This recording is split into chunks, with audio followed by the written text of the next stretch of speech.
Association presents Reiki Currents, a Reiki News LIVE Talkshow, bringing you interviews with Reiki wisdom holders and stories of hope and healing from around the world. I'm your host, Stephen Vandiver. The focus on Reiki is to spotlight one of the world's fastest growing self-care, spiritual, and personal development tools. Everyone can learn this calming, relaxing, and healing technique and channel universal life force energy. As we come to know that our universe and everything around us, including our physical bodies, are made up entirely of energy, learning to effectively work with this energy is key. And Reiki is a priceless addition to your personal spiritual development toolbox. Our guest tonight is Jim Hansen. Jim is a Reiki Master Practitioner and teacher and author. He discovered Reiki 20 years ago while looking for a non-opiate method to treat his severe back pain after surgery failed to correct it. In his recently published book, Advanced Energy Healing Theory and Technique for Reiki and Empathic Healers, Jim has documented his healing art form that he developed over 20 years and provides a framework for continued development for the energy practitioner's healing abilities. Good evening, Jim. Thank you for joining us this evening. Hello, Stephen. Great. I'd like to hear about your journey to Reiki. I know you mentioned on the cover of the book that you were seeking a non-opiate form of pain relief for some back pain. But talk a little bit about that journey to Reiki and your experience with that. Okay. Well, I was blessed with congenital back problems in my lumbar region. And so it just gradually, as I aged, it aged too and got more intense. And I did all the usual things, going to the doctors, and I had 2 surgeries, which neither of them seemed to help much.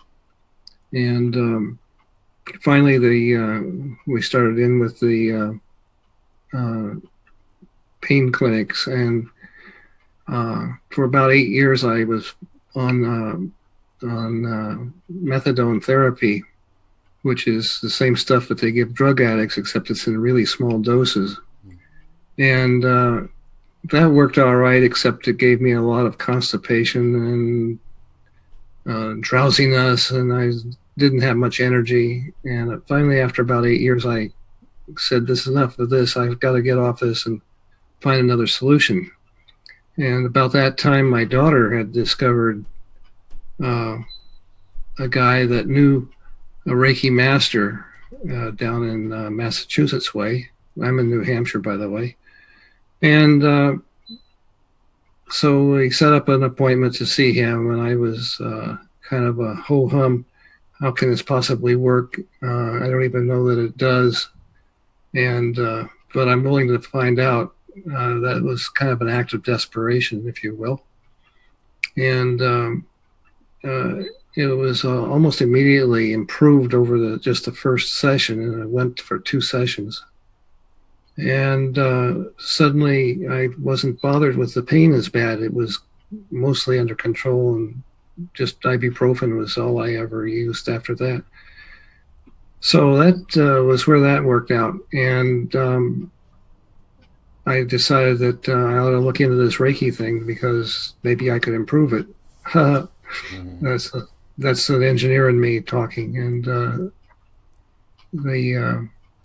turned out I couldn't improve it. It worked pretty well the way it was, but I took a Reiki 1 class, and then a few months later took a Reiki 2 class.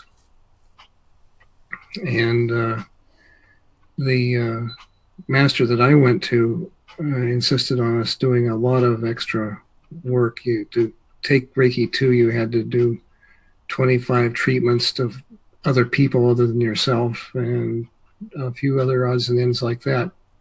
He wanted you to be kind of experienced in the art form before he would give you the Reiki 2 attunement. Mm-hmm.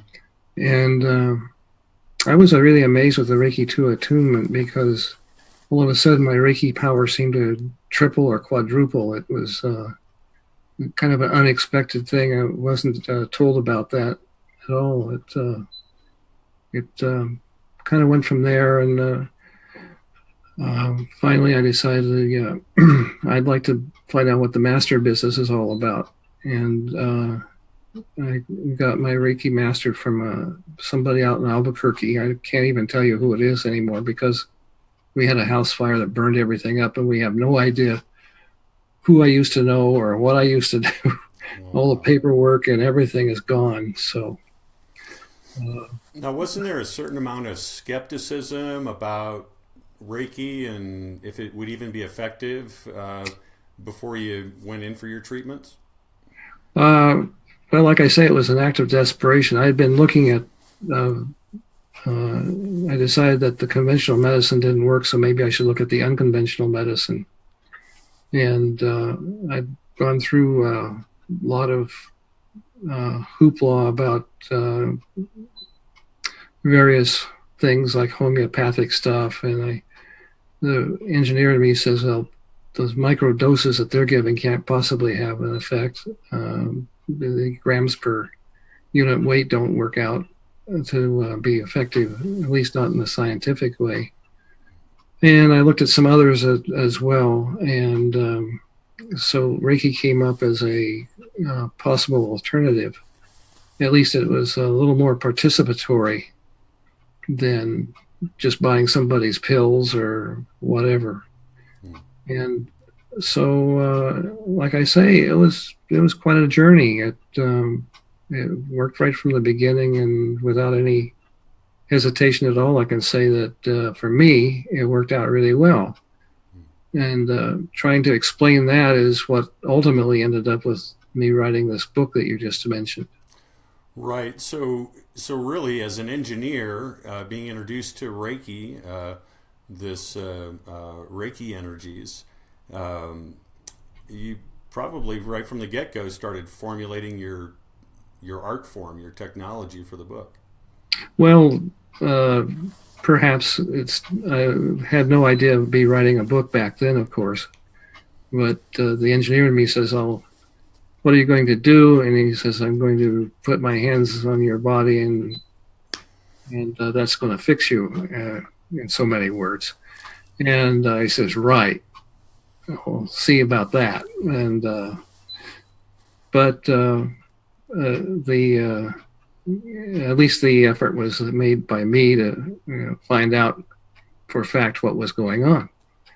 And it's quite a history behind Reiki, and it's been quite a journey for me, spiritually as well as just being able to survive with the bad back. And I still have flare-ups in my back every so often, but nothing like putting me down for days at a time like it used to. Yeah. Now, talk a little bit about Reiki and your spiritual path, or Reiki and spiritual growth. Yeah. That's kind of a tough one. Where does it start? It started from just curiosity about how does this thing work? I mean, that's the way engineers think. We've got to have an explanation for this. And from that, I started reading more about Reiki and the story of its invention by, the litany about it. But it wasn't too long after that I discovered that I could feel the flow of energy from my hands. So then I decided I ought to know a little bit more about energy. Well, it turns out that energy is an undefined mathematical abstraction. Even Einstein had troubles with it. The energy is not a defined thing. We have electrical energy, we have gasoline energy, we have Reiki energy. But what is energy? That was kind of a question that raised up in my experience. But I started feeling these sensations in my hands when I was giving Reiki, and it wasn't long before I noticed that the energy flow would vary depending on where I was on the body, and there'd be places where I didn't sense the flow at all, and then there'd be places where the flow would be quite pronounced. it took a while before I discovered that maybe the conventional wisdom of we're going to put our hands on every square inch of your body kind of a thing, all the standard positions, maybe that was just to compensate for people who didn't have the ability to feel the flow. And so if you use all the standard positions, you've covered every spot on the body, practically speaking. Mm-hmm. And I found that I didn't have to do that.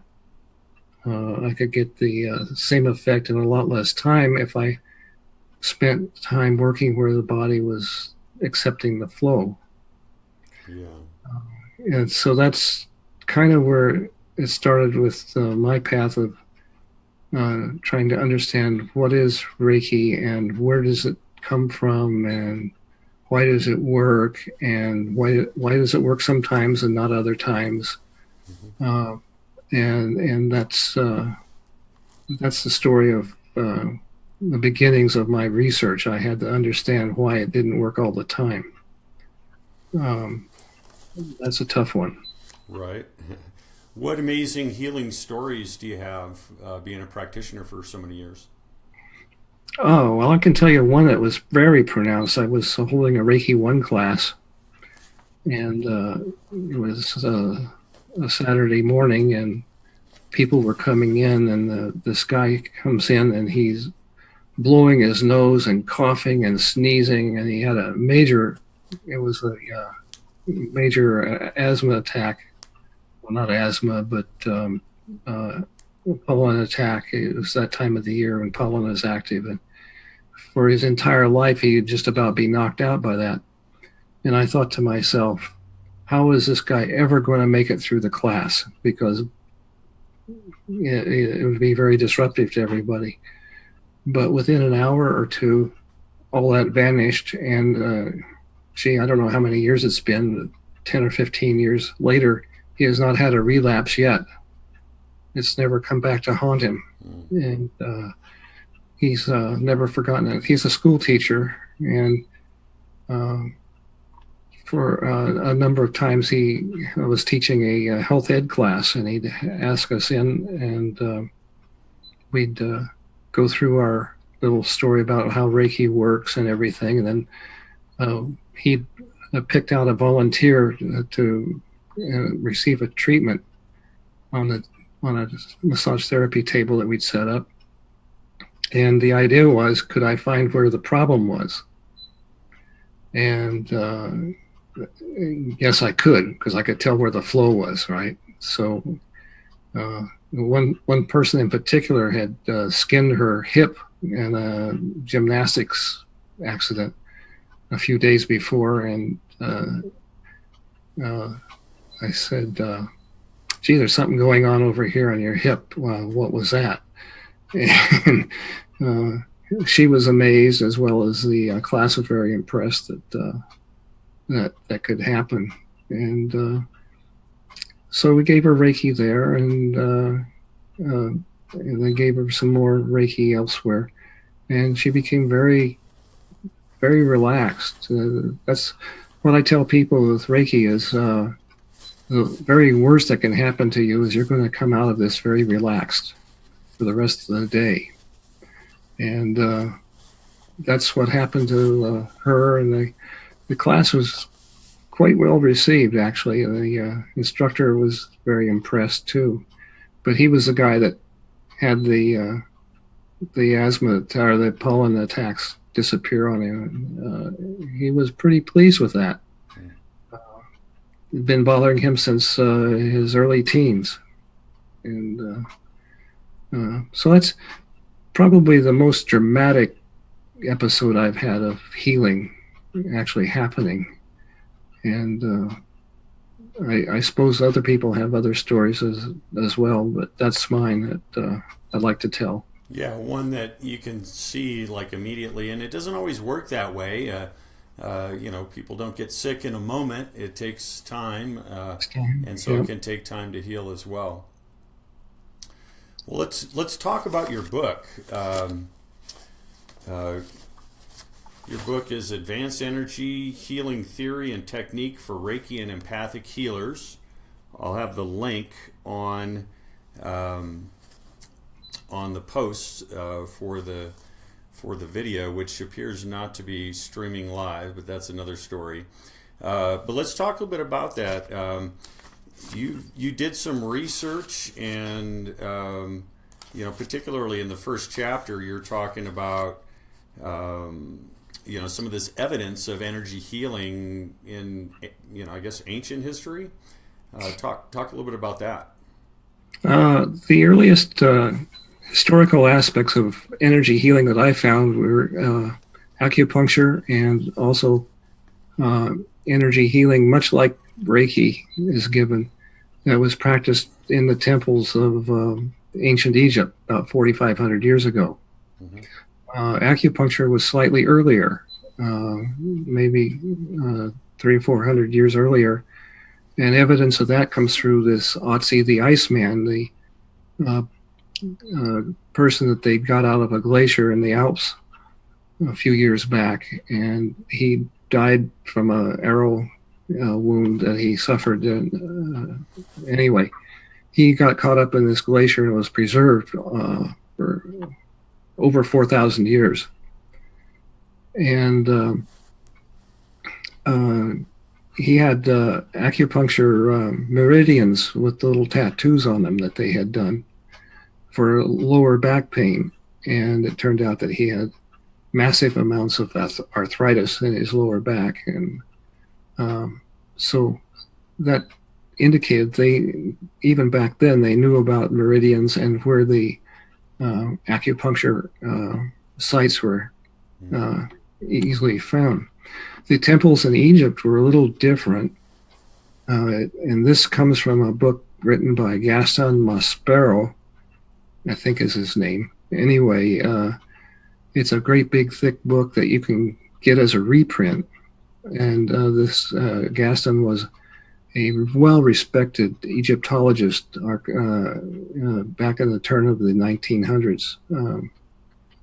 He had a rather large section on what they did in the temples of Egypt, and it involved giving energy to people. Anybody who wanted it could come in, and the statues of their gods were charged up with Sa, which is SA, which is energy fluid that they had, that the priests received from the gods that they dealt with. And so it was passed down person to person, and you could go in and get a treatment anytime you wanted to. Now, in the book, you specify that Sa is the same as Chi or Prana or Ki, as in Reiki, correct? That's my supposition. It seems to follow. The practice was so similar to what we do in Reiki, except that they weren't giving full body energy or whatnot. They would put their hands on the shoulders of the person receiving Reiki or receiving Sa, and around their neck area. Mm-hmm. And in a few minutes later, they would be charged up, and it was well known that it was only temporary efficacy. And so they had a lot of repeat customers coming in. Mm-hmm. But it's interesting that it was for the common man. It wasn't just for the priesthood that this energy was being given. And the medical practices of conventional medicine, of practices of Egypt were remarkable. Nothing like it until the late 1800s, early 1900s of modern medicine could match what they had done. But anyway, that's another story. Yeah. But that's where that's the furthest back I could find that energy healing was known or practiced. Yeah, and I think a key point that you made in the book about similarities with Reiki and what they were doing in ancient Egypt, with saw or ki or chi or prana, but the main difference being that it was really more where the giver of the saw would get filled up and then fill someone else up, and then they would be empty and they'd have to get filled up Right. themselves. Yeah. And with the Reiki practitioner, the Reiki flows through the body, so it's not from Right. the practitioner, it's flowing through the practitioner. So that's kind of a key difference, I guess. Well, it's also interesting that natural healers, there are such things, the people that heal from their own energy, own personal energy, they have to get recharged afterwards too. They will burn their own energy, and they'll be down for a day or two or three if it's a big, if they're doing a lot of work there. But here's another self-healing channel that we have available to ourselves besides the Reiki channel, and that comes in directly to us as individuals. That it seems to be in effect. So Reiki can be brought in through us and given to another person, or it can be given to ourselves, or we can use a self-healing channel and bring it in directly to us, or you can use what I was going to say. I've kind of lost track here. But anyway, the bottom line is that there's a whole family of energy practices that can evolve, but of those that I have found, Reiki is the only one that really seems to be transmissible as a practice to ordinary people. You don't have to be a devoted master living in Tibet somewhere to be able to use Reiki, and also to give it. I find that kind of remarkable, the fact that it's available to everyone. Absolutely.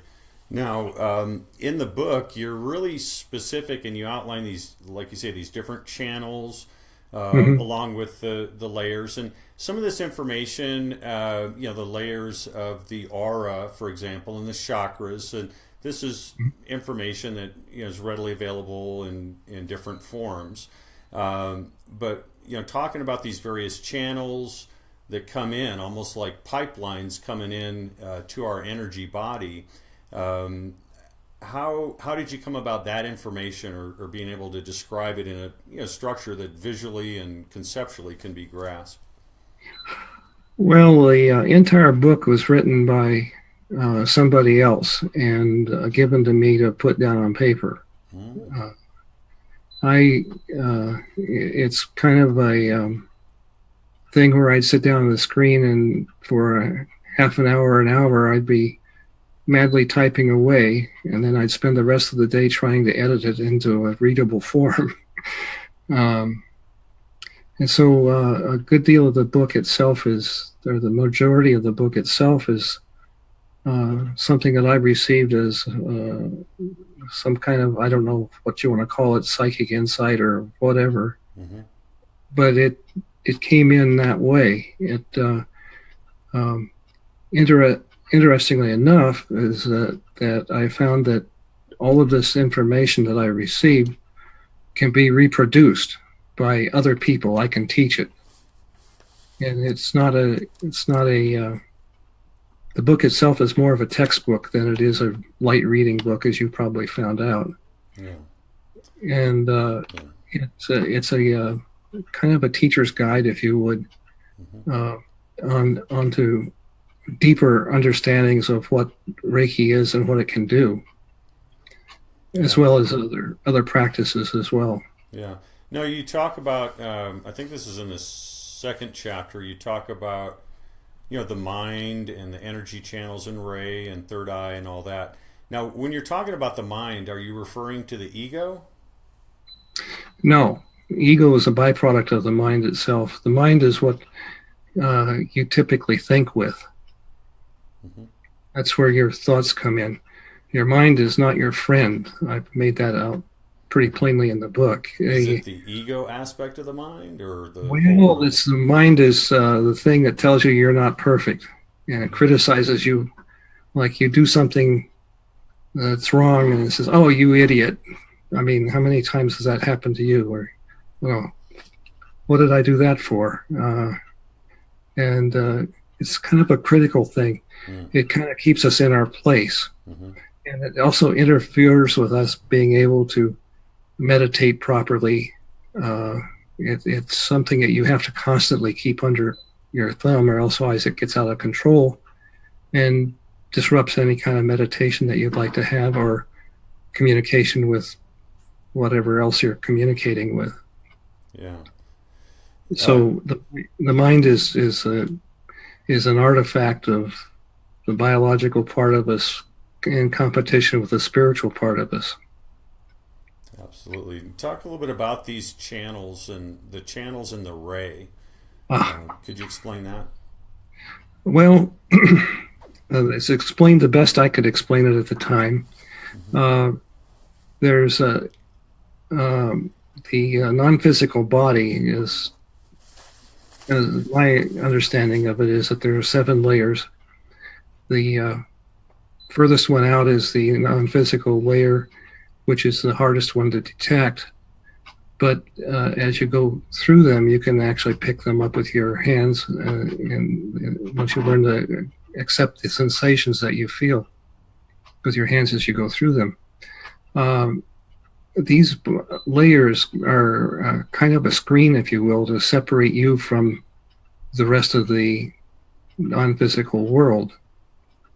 But there are times when you want to be able to accept energy, such as Reiki. And so I view them as if there are pipes that go through, give you access to the non-physical realm, as opposed to trying to cram it through the non-physical layers of your body, which would disrupt it and, in other words, mess it over. If you can have, for example, if you ever were involved in a case where you have a spiritual possession, the problem with that is that spirits are kind of trapped once they get in you. They can't get out. And so these pipes, one of them is available, that will allow you to show the spirit the way out, and it will be able to travel through your non-physical bodies without damage.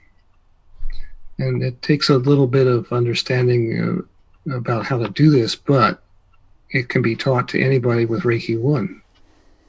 And in my classes, we spend a considerable amount of time learning how to sensitize when your hands are working and when they're not working. So you can turn your hands on, and they'll be giving Reiki, and you can turn them off, and they won't be giving Reiki.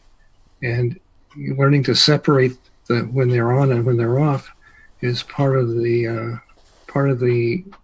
stuff that I cover in the book. How to do that, and it takes a little bit of practice, but we spend probably a couple hours on it during a Reiki 1 class, because it's important to me that people know that this is working for them. Otherwise, your mind is going to tell you this is a bunch of hooey. How could it possibly work? That's your mind speaking. And so it's important to me in my practice that people understand that, by golly, it is working and you can't deny it. And that kind of puts the mind in its place, at least until overnight. And the next morning, it's already set to go with a bunch of other denial. And people are told this in my classes. This is what's going to happen to you. You're going to leave here knowing that your hands are working. And tomorrow morning, you're going to wake up and you're not going to believe it happened. But you can't deny that it did happen because you can remember. And that to me is one of the ways of developing people into not just a practitioner as such, but a healer. They understand that this stuff is working. It's not imaginary. and it's also not measurable. There's no instruments available to measure energy, whether it's Reiki energy or atomic energy. The energy itself is, like I said, a mathematical abstraction, just as reality is an abstraction. Even Einstein said that reality is an abstract one, although it's very insistent. So it's one of the things I did in the book, is each chapter has a quote from Einstein, who was quite a philosopher in his own right. And the quotes kind of have something to do with what the chapters are about. Yeah, I saw it. That was neat. I enjoyed reading those, and I read most of them several times to make sure I could, grasp as much out of it as possible. So, moving through the book a little bit, you talk about energy and consciousness.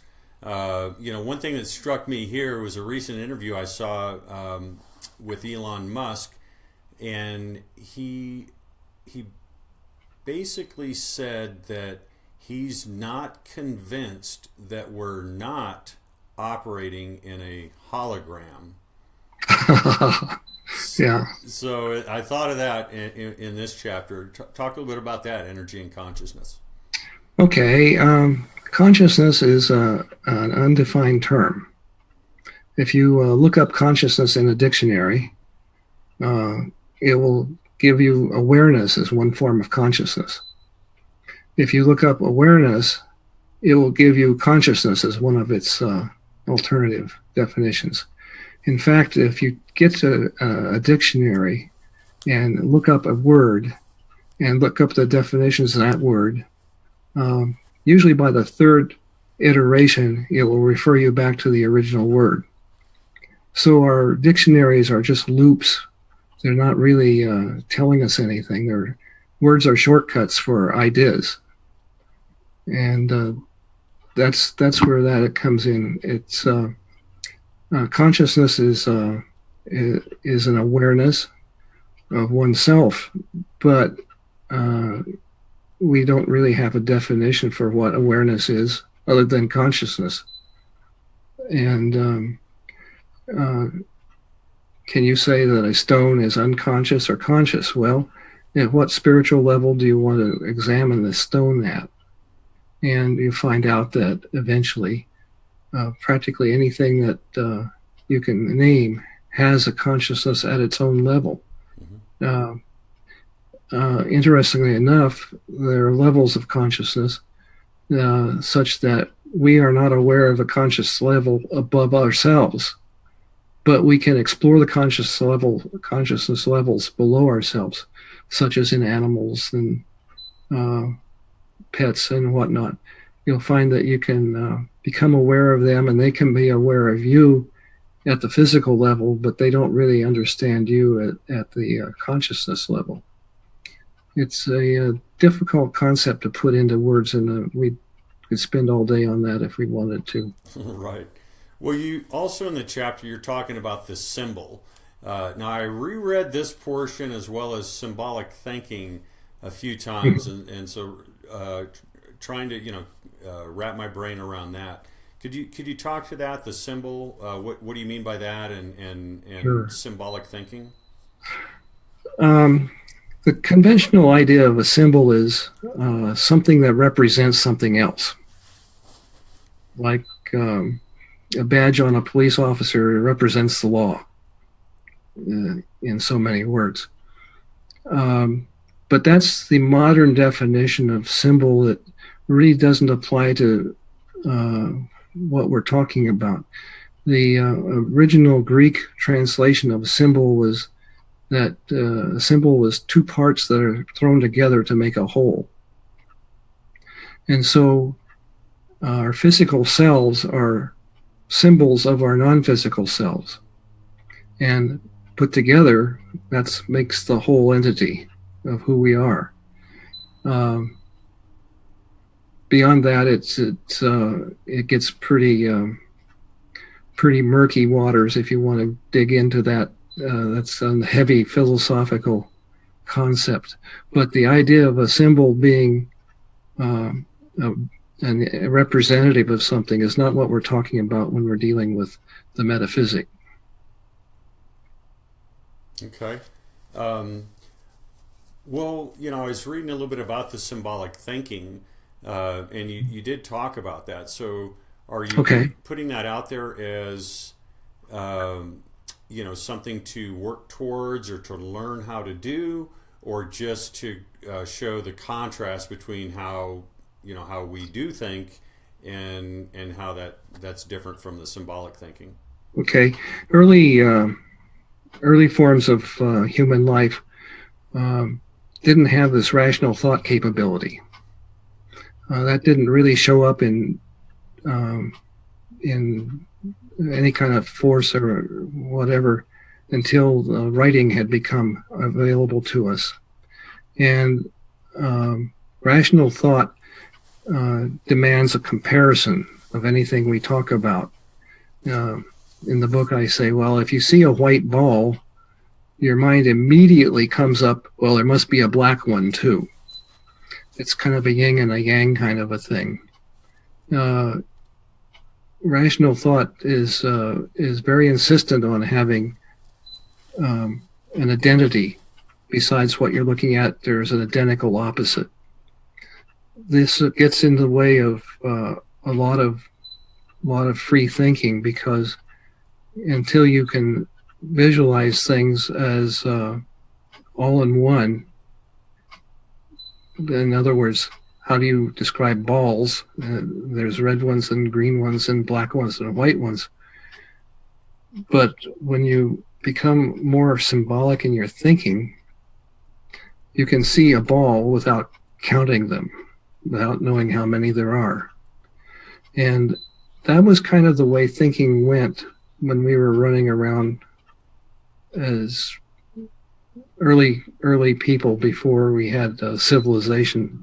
And this is the kind of thinking that the people in undeveloped jungle life, like the people in Brazil, there are whole tribes of them that have no ability to think the way we do. They think in these symbolic terms.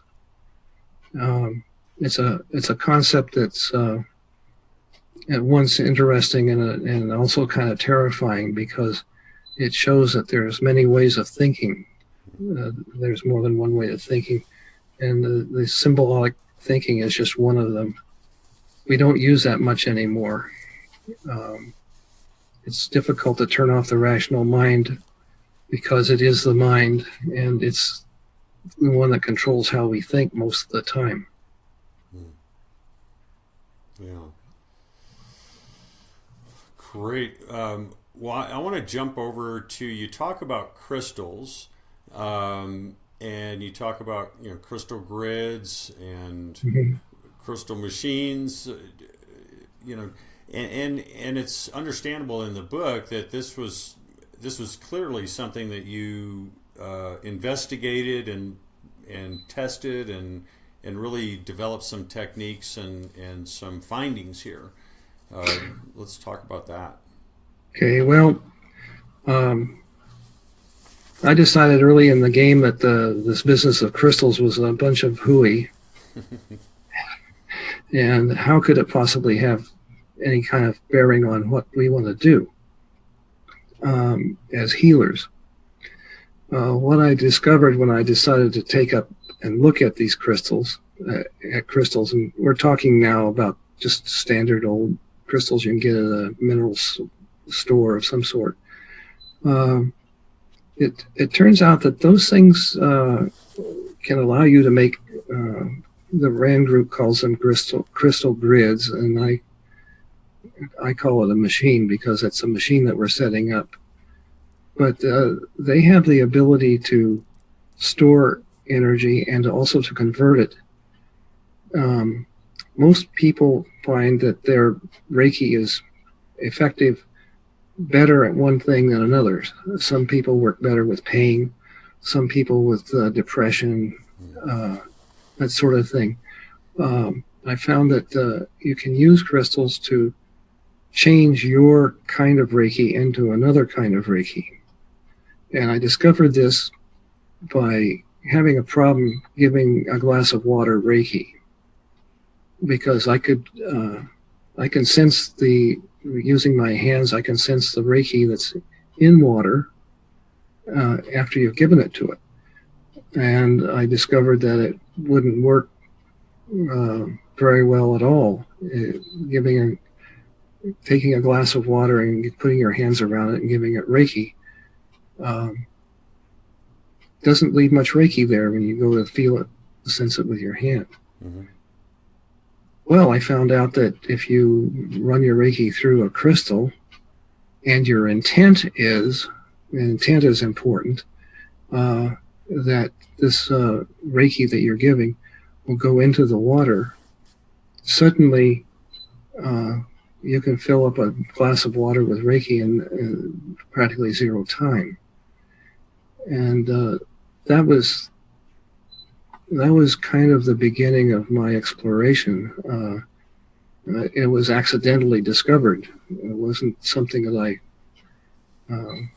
pulled out of the, well, I guess I did pull it out of the air, but it was just something I tried as an experiment without even realizing I was trying it as an experiment. It was one of these things I kind of led into discovery. And so once you've figured that out, you find out that you can store Reiki energy in a crystal. And so what do you do with that? Well, you'd like to put Reiki energy into something that will produce it or give it away to somebody that you're working with without having to stand over them for 24 hours a day. Mm-hmm. And so I found out that you can build these little Reiki machines up with nothing more than the cheapo, by the pound crystals you can get off the internet. You don't need museum quality crystals to do this with. And you can make these little machines that will sit there and give you second degree Reiki anywhere in the world, 24 hours a day. And all you have to do is keep those crystals charged up. And once you've learned to master sensation of energy with your hands, you can tell if the thing is running out of Reiki or not. And so you could spend 15 minutes a day charging this thing up, and it will give you Reiki to whoever or whatever you want to use it for, without any kind of further intervention on your part, which is really handy. Now, one of the things that you can do with crystals is, since they can convert energy, is you can use minerals of various types, and the energy that they give out, the natural radiation they give out, can be converted into the Reiki form that you would like to give it to other folk. It's the rational mind doesn't like this business because it can't explain it, and so a lot of skepticism, and good healthy skepticism never hurt anybody. But it's one of those things that I tried it and I found that it worked for me, and I could teach it to other people, and they can teach it to other people. So by definition, that's science. That's science, if you can reproduce it, right? If you can reproduce it independently without further intervention of the person that introduced it to you. Now, I'm sorry to interrupt, but these crystal machines, these that you set up, these would be set up at the practitioner's location and in to give distance Reiki, correct? Sure. And then what about a machine at the recipient's end? Can that be part of the equation? Well, in the Reiki context, we're talking about grounding. And if you can give Reiki out to some place or somebody, you can also ground that person. It's just a difference of the flow. And that difference is what makes the difference between a healer and an empath. An empath will bring energy in from the person that they're working with, whereas a Reiki person gives it Reiki out. And so one of the pictures in the book I give is, well, if we'd like to do a groundings for somebody that's just naturally off the wall and really overstressed and everything, we'd like to calm them down a little, you can set up a machine and use a nice large rock to receive this grounding. And the machines work that way. So you can do second degree grounding, which is something that I don't think too many people know about. Yeah, explain that a little bit. What is the I mean, we understand, what grounding is, but in the context of the machine, how is that working? I don't know. But it works. It works. It definitely works, and you can feel it working with your hands. You can tell that the thing is working by the sensations you feel in your hands as you run your hands over the machine itself. And the larger the stone you have, the more grounding you can do between treatments, if you will, because eventually your object that you're going to put this energy in that you're taking away from their person, the grounding energy that we're talking about, it's coming back to you rather than going from you to it. Eventually, the machine will run out of room to store this energy, and you'll have to replace the rock or cleanse it, which is nothing more than washing it off in the sink. And you can put it back in the machine and continue. And so this is the grounding rock is really to absorb those, exactly, bad energies. Okay. Yeah. Symbolic of the earth. Symbolic of the earth.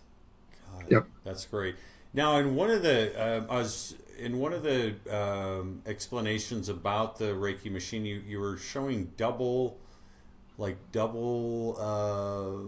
crystals going around. Is that just for extra power? What's that about? Well, my discovery was it doesn't give you more power. The size of the crystals doesn't really influence a whole lot. The size of the crystals that you get is to satisfy your mind that there's something there working. So you can use little crystals or big crystals. But what I found is that the crystals themselves are somewhat sensitive to the frequency that's going into them. And so you can use different crystals in there. You don't have to use all the same type. And you'll find that some types of crystals work better for some applications than others. This is pretty advanced notions where you're going in and you're starting to split hairs about what works best and what doesn't. But the idea is that you'd like to spread the frequency range out from, if we could use that term, to accept more different kinds of energy, do a different conversion. Yeah.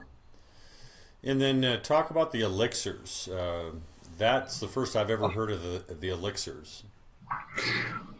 Well, certainly you've heard about giving people, giving food Reiki before you eat it. Yes. Everybody's heard about that.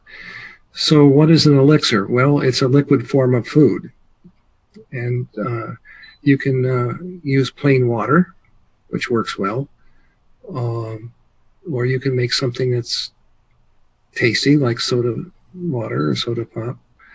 Or you can use something with some alcohol in it, I don't know. We're not talking about giving it for the medicinal purposes of the alcohol. We're talking about it being a carrier of the Reiki energy that you want to give it. And so you simply infuse the container that you have your Reiki in with your Reiki, and then when the person consumes it, they get another treatment, if you will. In my practice, I give people, when they finish up, I give them a small water to take home and drink as they go home in the car. And I don't bother telling them that they're receiving more Reiki, but I infuse that with Reiki before I give it to them. There you go. And then that, now the crystal elixirs, so I get it with the healing elixirs, and you basically use any liquid there. Talk about the crystal elixir.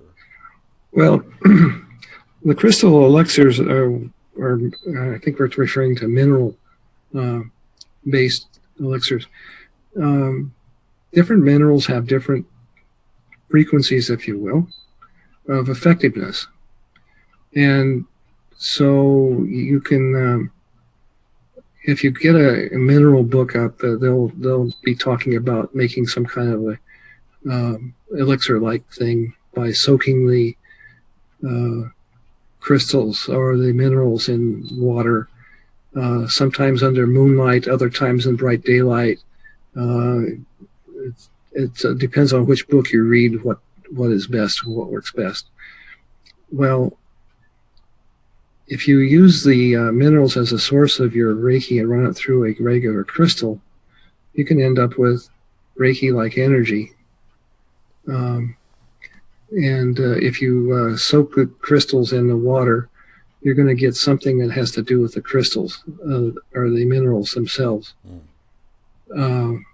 So my experience with it is that it's a weak form of Reiki. It's not anything that nearly as powerful or able to be directed like Reiki can be.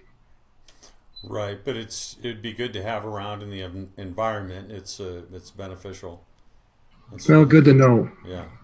So what was most fascinating to me, Jim, about in reading this book is how from I feel like I can sort of understand the engineer's thought process, and I that thought process resonates with me, but I'm seeing you kind of in a lab and running experiments and cross tests and well, this all got to remember this is a product of over 20 years of fooling around with it.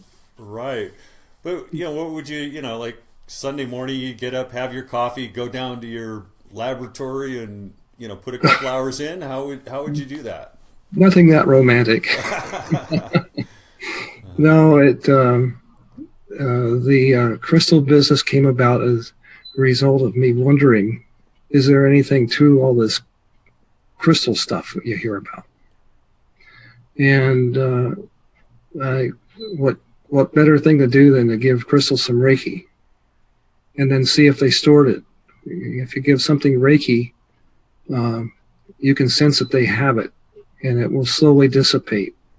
If you give Reiki to a person on a particular area of their body, depending on how they're absorbing the Reiki, you can go back and feel if it's still there or not.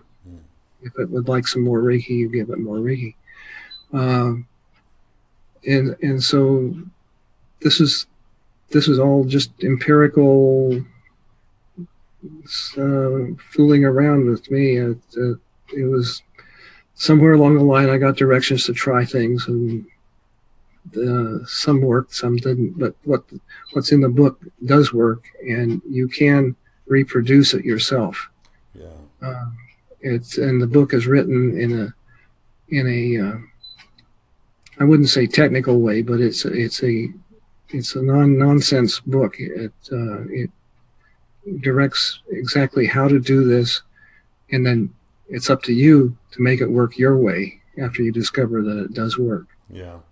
Yeah, it's real interesting, when you talk about, I'm kind of jumping way back to the beginning, but we were talking about the hand positions and how, here in the West we were taught, and of course, we know from the evidence-based history of Reiki that it was Takata in Hawaii who was the first in the West that we're aware of to receive the Reiki from the lineage from Japan, and then she introduced it to the West, and we found that there were all these basically pretty drastic changes to how the Reiki treatment was taught. It was different than Mikao Usui, and she really came up with all these different hand positions, and created a curricula that she felt the Western mind would be able to grasp better. So it was very, kind of regimented and strict, where Mikao Usui was actually, a little more intuitive. I'd say very similar to how you've practiced Reiki in, very intuitively, scanning, finding areas that need it and doing it there. Of course, he was also, he would be healing 6 people at one time, one on each hand, one on each foot, and I guess one with each eye. and as kind of a necessity. Of course, he was very powerful and developed this in himself. But after a big earthquake, it happened. There were many dead and dying and injured, and so for a bit there, he was working 24/7 to bring as much people around as possible. Right. Well, it's a compliment to say that what I'm saying is sort of similar to that. Yeah. But there's nothing magic about it. Magic is reality less the rules. And the idea that it can be reproduced is interesting.